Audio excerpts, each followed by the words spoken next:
مولائے عارفین و قطب و غوث و ابدال حضرت علی ابن ابی طالب علیہ السلام ذات پروردگار کے بارے میں یوں گویا ہوئے: تمام تعریف اس اللہ کے لیے ہے جو اول ہے اور کوئی اس سے پہلے نہیں، اور آخر ہے اور کوئی اس کے بعد نہیں۔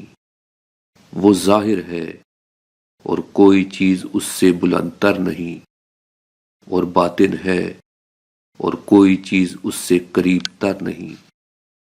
تمام تعریف اس اللہ کے لیے ہے جس کی مدح تک بولنے والوں کی پہنچ نہیں، جس کی نعمتوں کو گننے والے گن نہیں سکتے، نہ کوشش کرنے والے اس کا حق ادا کر سکتے ہیں۔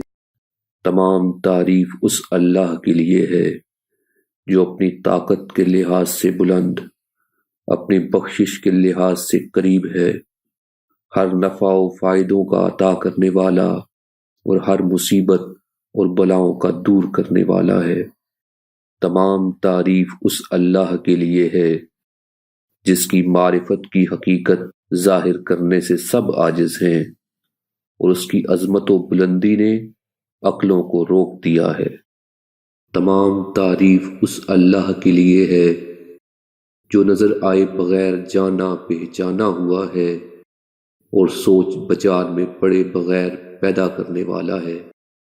ساری حمد و تعریف اس اللہ کے لیے ہے جسے حواس نہیں پا سکتے، نہ جگہیں اسے گھیر سکتی ہیں، نہ پردے اسے چھپا سکتے ہیں۔ وہ مخلوقات کے نہ ہونے کے بعد ہونے کا اور ان کے ہم مشابہ ہونے سے اپنے بے مثل و بے نظیر ہونے کا پتہ دیتا ہے۔ تمام تعریف اس اللہ کے لیے ہے جو تمام کائنات کے پیدا کرنے سے اپنے وجود کا پتہ دینے والا ہے۔ نہ حواس اسے چھو سکتے ہیں، نہ پردے اسے چھپا سکتے ہیں۔ ہم اس کی حمد و ثنا کرتے ہیں۔ وہ ہر چھپی ہوئی چیز کی گہرائیوں سے آگاہ اور ہر پوشیدہ شے پر حاضر و ناظر ہے۔ وہ سینوں میں چھپی ہوئی چیزوں اور چوری چھپے اشاروں کا جاننے والا ہے۔ ہر چیز اس کے سامنے عاجز و سرنگوں، اور ہر شے اس کے سہارے قائم ہے۔ وہ ہر فقر کا سرمایہ، ہر ذلیل کی آبرو، ہر کمزور کی طاقت اور ہر مظلوم کی پناہ گاہ ہے۔ میں گواہی دیتا ہوں کہ اس اللہ کے علاوہ کوئی لائق عبادت و غلامی نہیں۔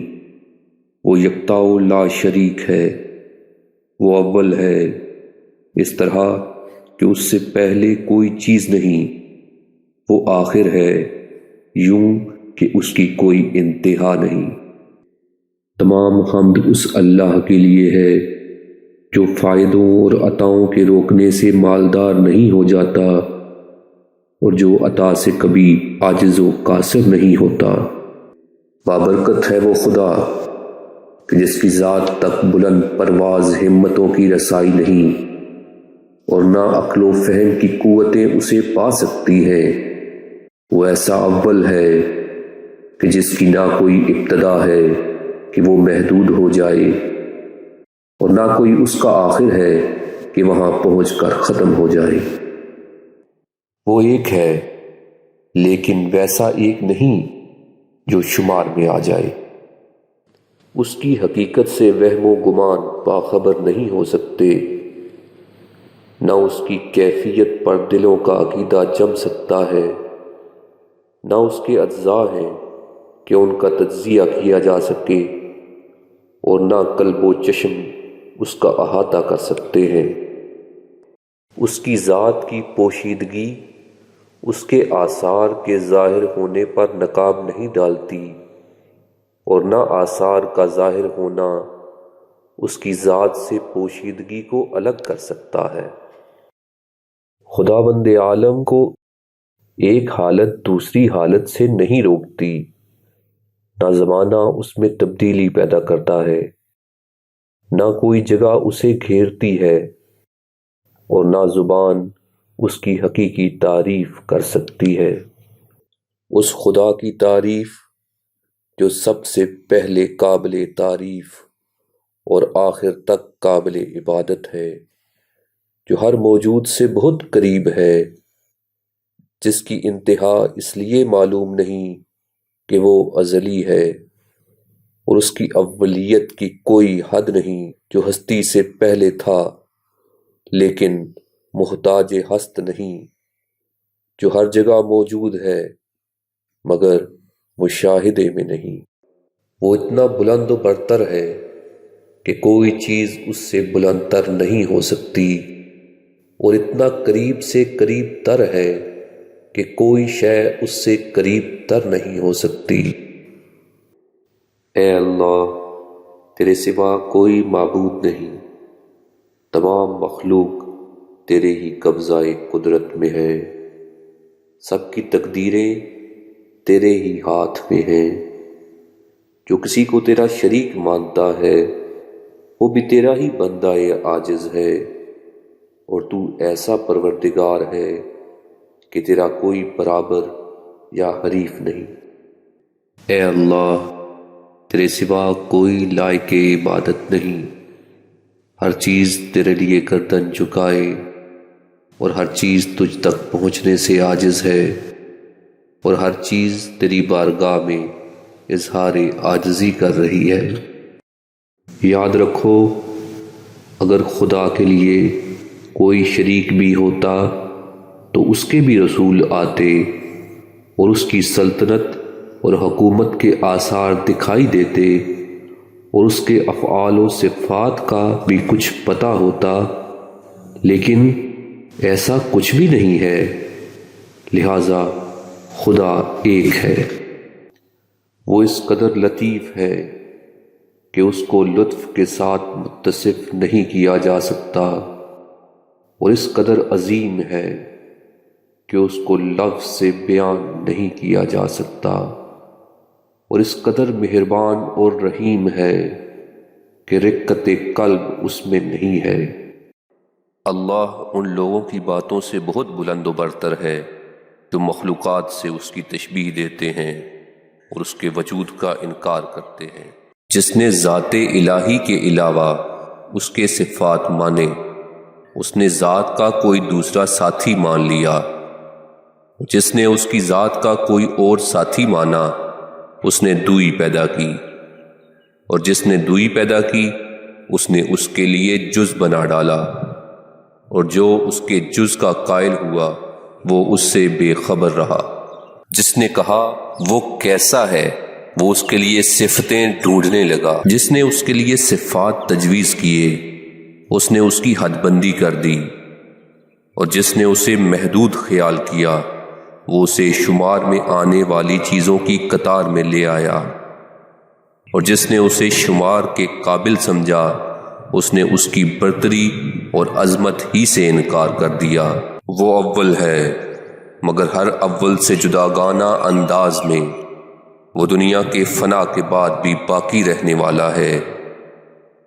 بندہ پروری اور فائدے عطا کرنے میں سب سے بلند، آسمانوں کی رونق اور دونوں کا موجد اور خالق بے مثال، دونوں کو پیدا کیا مگر کوئی ایسا ستون نہیں جو دکھائی دے۔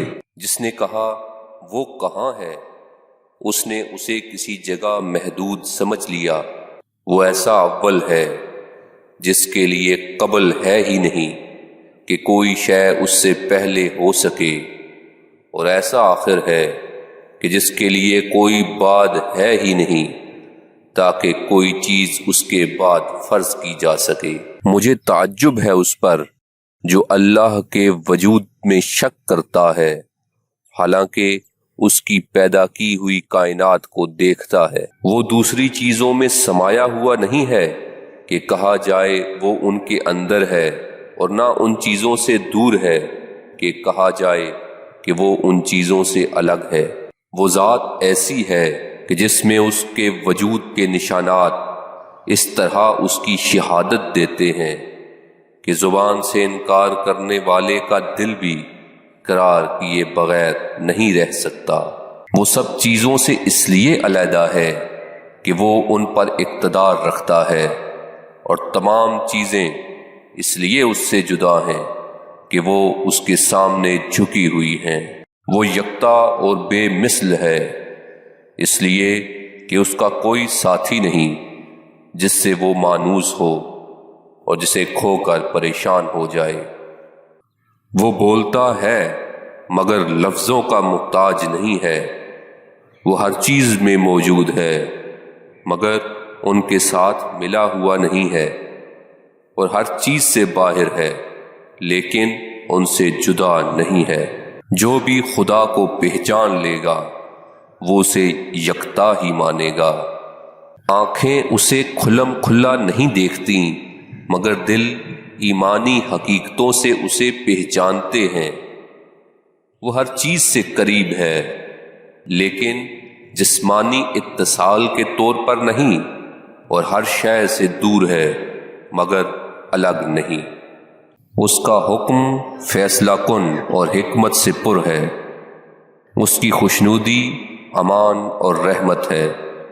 وہ اپنے علم سے فیصلہ کرتا ہے اور اپنے حلم سے معاف کرتا ہے۔ وہ گوناگون چیزوں کا ایجاد کرنے والا ہے، بغیر کسی سوچ بچار کے، اور بغیر طبیعت کی جولانی کے، اور بغیر کسی تجربہ اور بغیر کسی شریک کے، جو ان عجیب و غریب چیزوں کی ایجاد میں اس کا معین و مددگار رہا ہو۔ وہ پیدا کرنے والا ہے، لیکن نہ اس معنی سے کہ اسے حرکت کرنا اور تعاب اٹھانا پڑے۔ وہ سننے والا ہے لیکن نہ کسی عضو کے ذریعہ سے، اور دیکھنے والا ہے نہ اس طرح کہ آنکھیں پھیلائے۔ اس نے بغیر کسی نمونے اور مثال کے، اور بغیر کسی مشیر و وزیر کے مشورہ، اور بغیر کسی معاون کی امداد کے مخلوق کو پیدا کیا۔ اس نے خلقت کائنات کو سوچ سوچ کر ایجاد نہیں کیا، اور نہ تھکان کی وجہ سے ان سے مدد لینے کا محتاج ہے۔ اس نے پہلے پہل خلق کو ایجاد کیا، بغیر کسی فکر کی جولانی کے، اور بغیر کسی تجربہ کے جس سے فائدہ اٹھانے کی ضرورت پڑی ہو۔ جو چیزیں اس نے پیدا کیں ان کا ایک اندازہ رکھا، اور انہیں ان کی سمت پر اس طرح لگایا کہ وہ اپنی آخری منزل کی حدوں سے آگے نہ بڑھیں اور نہ منزل منتہا تک پہنچنے میں کوتاہی کریں۔ جب انہیں اللہ کے ارادے پر چل پڑنے کا حکم دیا گیا تو انہوں نے سرتابی نہیں کی۔ وہ غور و فکر کے بغیر کلام کرنے والا، اور بغیر آمادگی کے قصد و ارادہ کرنے والا، اور بغیر اعضاء کی مدد کے بنانے والا ہے۔ ایجاد و خلق اور تدبیر عالم نے تھکا نہیں دیا، اور نہ اپنی مرضی کی چیزوں کے پیدا کرنے سے عاجز ہوا، اور نہ اسے اپنے فیصلوں اور اندازوں میں شبہ لاحق ہوا ہو۔ وہ دل کی نیتوں اور ان کے اندر کے بھیدوں کو جانتا پہچانتا ہے۔ وہ ہر چیز کو گھیرے ہوئے ہے، اور ہر چیز پر چھایا ہوا ہے، اور ہر چیز پر اس کا زور چلتا ہے۔ اس نے سب کو روزی بانٹ رکھی ہے، اور سب کے عمل و کردار اور سانسوں کے شمار کو جانتا ہے۔ وہ بغیر کسی نقطۂ آغاز کے تمام چیزوں سے پہلے ہے، اور بغیر کسی انتہائی حد کے سب چیزوں کے بعد ہے۔ وہ اس سے بلند و بالا ہے کہ اس کی ربوبیت قلب یا نگاہ کے گھیرے میں آ جائے۔ اگر آپ کو ہماری کاوش پسند آ رہی ہے تو ہمارے چینل کو سبسکرائب اور بیل آئیکن پر کلک کرنا مت بھولیے گا۔ اس کار خیر میں شامل ہونے کے لیے اس ویڈیو کو شیئر کرنا اپنی اخلاقی ذمہ داری سمجھیے، تاکہ دوسرے بھی اچھی معلومات سے مستفید ہو سکیں۔